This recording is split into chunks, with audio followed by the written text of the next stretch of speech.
Rudy Giuliani will begin defending himself on Monday in a Washington, D.C. federal courtroom as part of a defamation lawsuit seeking to force him to pay tens of millions of dollars in damages to plaintiffs after making inflammatory false statements about them in the aftermath of the 2020 election.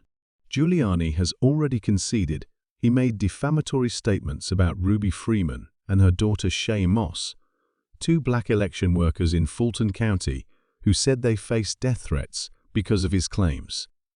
U.S. District Judge Beryl Howell, who is overseeing the case, has already found him liable for defamation, so the week-long jury trial will focus on what penalty he should have to pay. Freeman and Moss are seeking between $15 million and $43.5 million in damages. Jury selection and opening statements are expected on Monday.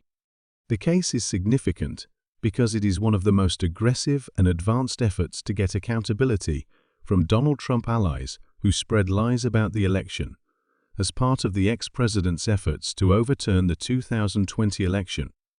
It is one of several cases testing whether defamation law can be used as a new tool to combat misinformation.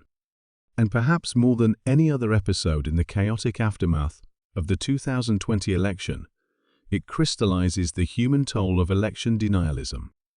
Giuliani also faces criminal charges in Georgia as part of the wide-ranging case there over Trump's efforts to turn the election.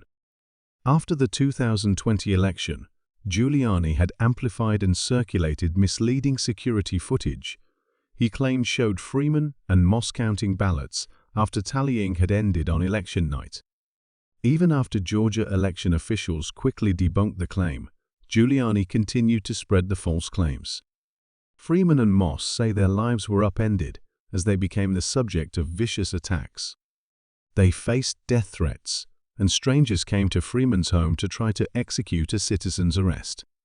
Freeman told the U.S. House Committee that investigated the January 6 attack that she was afraid to give her name in public. On election night, in 2020, she was wearing a shirt that proudly proclaimed her name, but she now refuses to wear it in public.